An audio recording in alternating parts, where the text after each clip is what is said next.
Guys, when all this goes public, there's no way this is not turning in. This is going to have to be a full entire Netflix show. There's going to have to be 3 seasons of a show to really show you guys. I have given you guys like just a little bitty tiny peek into all the stuff. I'm not a financial advisor. The CFTC investigation is all about them pumping and dumping behind the scenes. Pepe is on that list, by the way. Pepe is on that list of 15 coins that the CFTC wants address on all trading history of for hit network. Yeah, and that was done. People have to understand, like, it's amazing that TJ just continues to just bold-faced lie because he knows what's coming. He knows what's coming eventually. I'll talk about my big win we had in court this week. But the fact is, it's all made up. Literally from day one, when I gave crypto when TJ gave me a crypto address to send company crypto to, he was stealing. He was stealing from day one. We have an affidavit from AJ that says TJ was going around the building after they fired me saying, man, if anybody were to ever get in this books, we'd all get fired because of something that I did very early on in the company. Like we have an affidavit of AJ swearing that he said that to him. I just didn't really get like that you weren't an owner of the company. That's something I just was. I am an owner. I still am. Yeah, as in like that would be a strategy because it was like your name of the company. But let's go into that a little bit. So like, how did these? Because I know since then you've like made like there's a lot of claims about being like a criminal enterprise. Oh yeah, and all the stuff that you think they did behind the scenes. So what are the sort of deals that you're talking about? Is it just like a classic KOL deal, or were you talking about crazy deals here? Were they people offering you like 10% of the token and then you like manipulate and stuff? I don't know any of that. Like that's the thing is this was all done behind my back. They slowly manipulated all of the finances from me. And they had some wallet set up at the office that was hooked up to a multi-sig that they claimed was mine. I've never even seen what our multi-sig looks like, ever, right? I'm so hands off. I trusted these people. Like I trusted TJ and his dad completely. I brought TJ in as a friend I've known from crypto, and Justin Williams, 7up.eth, formerly and NFT Justin or whatever. The fact is that guy was stealing from me from day one as well. And he's connected to all kinds of bad stuff. People think like in May, did people notice the parody hack money move for the first time in years and years and years? Right? There is dark stuff connected to these addresses.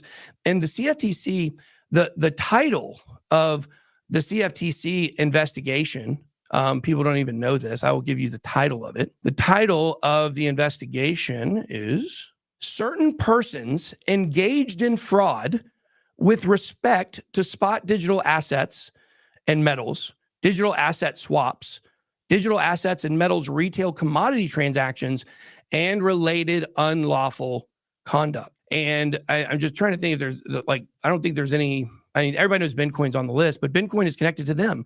We have direct addresses where they dump millions of dollars worth of Bitcoin. And then when they were giving information to the court, and I assume they lied to the CFTC, they just labeled all their addresses as mine. And you start to see what they were doing is they were literally dumping Bitcoin to make me look bad. So they sent me and Cassie over to Dubai. This would have been in the end of June. Okay. They sent us over there. And while we were there, they set up all these meetings through these people that Carlos, Larry Smith is his real name, that he had connected us to over in Dubai. And we were having all these meetings. We did have one or two meetings with some people that were, Bitcoin advisors or were going to be Bitcoin advisors. And those were meetings that Cassie and I set up. Every other meeting that was there was set up for us. And every single one was money laundering. What they wanted us to do. Dubai, man. It's Dubai. Yeah, they wanted Hidden Network wanted me to go to Dubai and money launder. And they tried to set that up with Bitcoin so they could later go and say, oh, look, Ben did all this stuff. It was him. And then I would be in trouble. And then they could hide all their stealing because it would look like I'm the criminal. And that's all what they've tried to do this entire time. And so. But how did you meet these people? How did you meet these people? Like who you said you started in crypto with them? Like these seem Well, like Justin Williams. Justin Williams is the one I've known the longest. And we go back to 2008. I went to rehab back in 2007. I overdosed, had a really bad, drug addiction back then. And this one thing they tried to use against me was say that I relapsed. And so Justin Williams was actually a person that came into the rehab I was at. And I was the person that did his interview when he came in.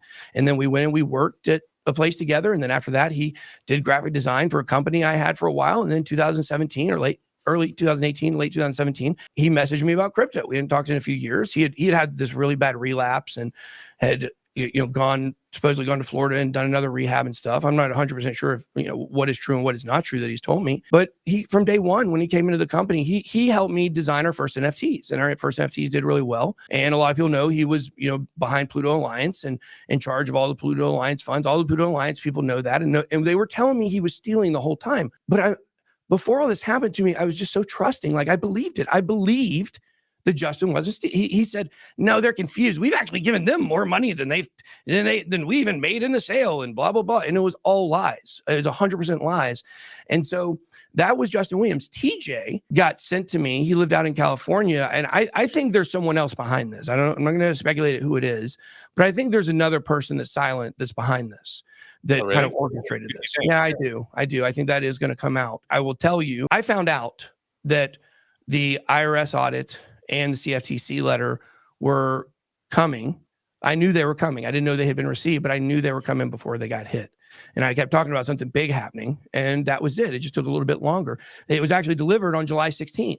The thing is, I know all this because I have a contact that's very high up. I'll just say that, and tells me things. And what he told me about this case, his exact words to me were, I said, I'm so frustrated with TJ. Like, I just want this to be over. It's so obvious that they stole from me now and all this stuff. Like, I want it to be over. Like, I'm ready to get my stuff back. And he said, why are you even worried about TJ? He said, this is just a prologue. And I was like, what? It was like, just a prologue. And then all of a sudden, I started thinking more and more about a lot of connections and things like that. And I believe there is someone behind. I think someone has massive blackmail on TJ. That's what I believe. Massive blackmail on TJ. And we'll get TJ to go all the way to the end line before he ever tells the truth. And he'll go to prison before he ever tells the truth. He'll just keep denying it and keep denying it. And that's what's going to end up happening as a result of this CFTC case, I'm sure, unless somehow there are people above him that he'll get immunity to the giant money laundering web in crypto is real. I don't know how far out the hidden network roots go with that. I think they're pretty deep, but we'll just have to see what all these investigations, what they bring about.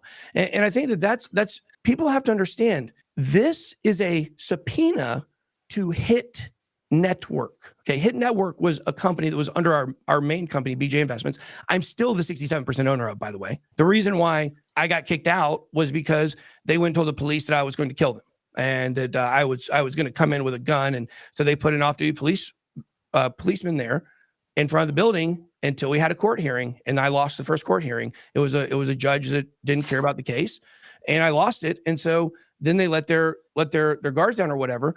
But there was already an order that I couldn't go to the building now, even though I'm still 67% owner of the company. Still, that's not in debate. That is not in dispute. It's, am I an active member? Am I able to vote or get money? That's what the question is. And so the thing is, when you look at the way this was set up, TJ has a personal holding company, and I have a personal holding company. Mine was better than TJ LLC. I guess you figure out why he hated me.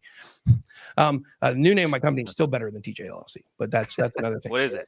No, my new one is still better than TJ. That's what it is. That's the company name. My new one, my former one was better than TJ LLC. This one's still better. And his is called TJSJ. And the IRS audit is to TJSJ. It is not to any other company. It is to TJ's personal holding company, because he lied on his taxes. He did the taxes in 2021 before the business taxes were ever done.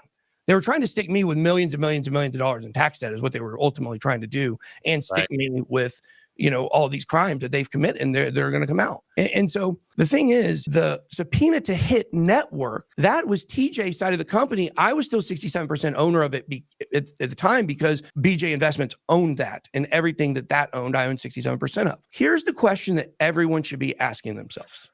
If supposedly this is about Bitcoin and this is about me, my company was High Throughput Productions. We did business as BitBoy Crypto, but High Throughput Productions was the name of the LLC I established back in, I believe, 2019 or 2020 it was. And that got grandfathered into the company. All BitBoy Crypto, everything BitBoy Crypto was done through High Throughput Productions. All the money in the company basically came in through High Throughput Productions, or it came in because of that, and then it got directed other places when it got in oftentimes. Since this is Hit Network, I never worked for Hit Network. Why were they trading? Why do they want the trading activities of Hit Network? It's very strange. My name is nowhere in the subpoena. The subpoena should be public. People should be able to find it somewhere. I think people can request it or to see the case. I can't. I can't. I'm not going to make the whole thing public. I'm not going to be the person to do it, but I do have it. I'm not mentioned anywhere on it at all.